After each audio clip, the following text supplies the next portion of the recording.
السلام عليكم ورحمة الله وبركاته. Alhamdulillah wa salatu wa salam ala ashrafil anbiya'i wal mursalin. Mes chers frères et sœurs, votre frère Mohammed Lukman ibn Hamza ibn Daoud, Inch'Allah, tabaraka wa ta'ala, nous allons voir ce que dit le Coran sur l'origine de l'univers et aussi ce que dit la science, Inch'Allah. Les étoiles lumineuses que l'on voit le soir, ainsi que l'univers tout entier était à l'origine sous cette forme de fumée. Dieu a dit dans le Coran,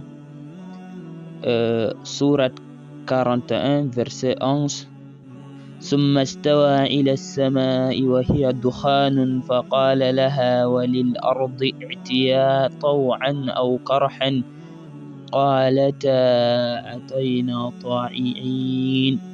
Dieu a dit, il s'est ensuite adressé au ciel qui était alors fumé. Parce que la terre et le ciel comprennent le soleil, la lune, les étoiles, les planètes, les galaxies, etc. se sont formés à partir de cette même fumée. Nous en conclurons que la terre et le ciel étaient au départ joints en une seule entier. Ensuite, à partir de cette fumée homogène, ils ont pris forme et se sont séparés l'un de l'autre. Dieu a dit dans le Coran, ceux qui ont mécrit n'ont-ils pas vu que les cieux et la terre formaient une masse compacte? Ensuite, nous les avons séparés. Coran, sourate 21, verset 30. Dieu a dit, أَوَلَمْ يَرَ الَّذِينَ كَفَرُوا أَنَّ السَّمَاوَاتِ وَالْأَرْضَ كَانَتَا رَتْقًا فَفَتَقْنَاهُمَا وَجَعَلْنَا مِنَ الْمَاءِ كُلَّ شَيْءٍ حَيٍّ أَفَلَا يُؤْمِنُونَ. Et maintenant, voyons ce que dit la science et le Big Bang. L'univers est un tout. De ses plus infimes particules à ses galaxies les plus étendues et jusqu'à l'existence même de l'espace, du temps et de la vie. Mais comment tout a commencé? L'origine de l'univers est l'origine de tout. De nombreuses théories scientifiques, ainsi que de nombreuses légendes provenant des quatre coins de notre planète, ont tenté de rationaliser ces mystérieuses origines. Cependant, l'explication la plus répandue concerne celle de la théorie du Big Bang. La théorie du Big Bang avance que l'univers serait né sous la forme d'un point chaud et infiniment dense. Large de quelques millimètres à peine, ce point était similaire à un trou noir suralimenté. Il y a environ 13,7 milliards d'années, ce minuscule point explosa violemment. De cette explosion, le Big Bang, naquirent la matière, l'énergie, l'espace et le temps.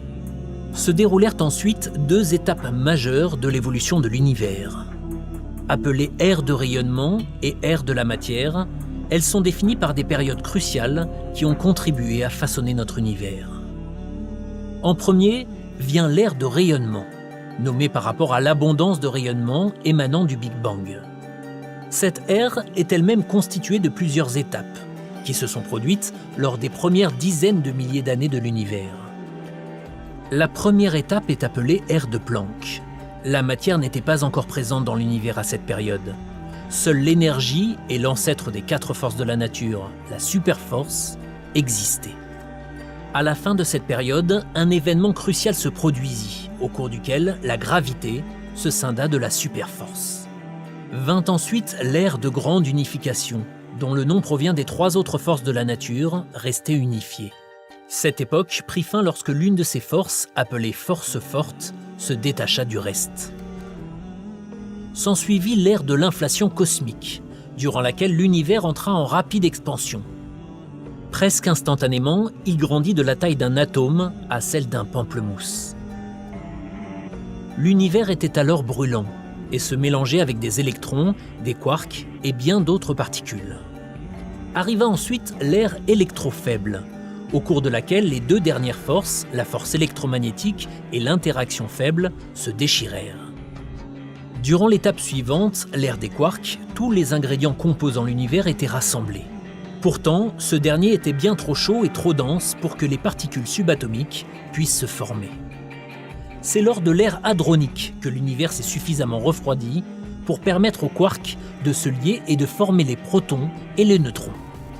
Lors des ères leptonique et nucléaire, les deux dernières étapes de l'ère de rayonnement, protons et neutrons subirent un changement important. Ils fusionnèrent sous forme de noyaux, créant ainsi le premier élément chimique de l'univers, l'hélium. Cette nouvelle capacité de l'univers à créer des éléments à la base de toute matière entraîna l'ère de la matière.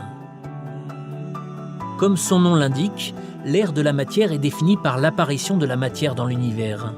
Elle comporte 3 époques qui s'étendent sur des milliards d'années, soit une majeure partie de l'existence de l'univers jusqu'à aujourd'hui. La première période fut l'ère atomique. Lors de cette étape, la température dans l'univers baissa suffisamment pour permettre aux électrons de s'accrocher au noyau. Ce processus, appelé recombinaison, a permis la création du second élément de l'univers, l'hydrogène. Cet hydrogène, avec des atomes d'hélium, a parsemé l'univers de nuages atomiques. Dans ces nuages, de petites poches de gaz ont pu, avec assez de gravité, collecter des atomes. Ces amas d'atomes, formés lors de l'époque galactique, devinrent la base de notre galaxie. Nichées au cœur de ces galaxies, les étoiles commencèrent à se former. Ainsi commença l'actuelle et dernière étape du développement de notre univers, l'ère stellaire.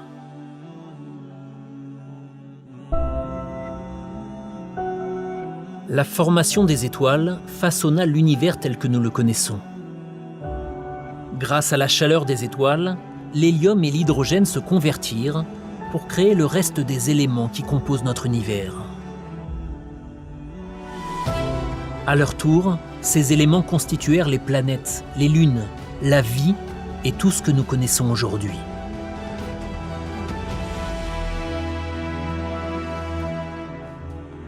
Cet écosystème, ce tout, n'existe que grâce aux étapes qui se sont succédées lors du développement de l'univers.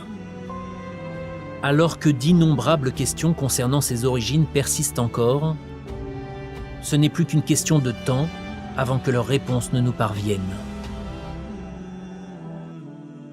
Alhamdulillah, c'est tout pour aujourd'hui. J'espère que l'OMI vous aide à trouver la raison et que c'est l'islam qui est juste et que vous allez tous islamiser pour le paradis éternel. Barakallahu fikum wa iyyakum.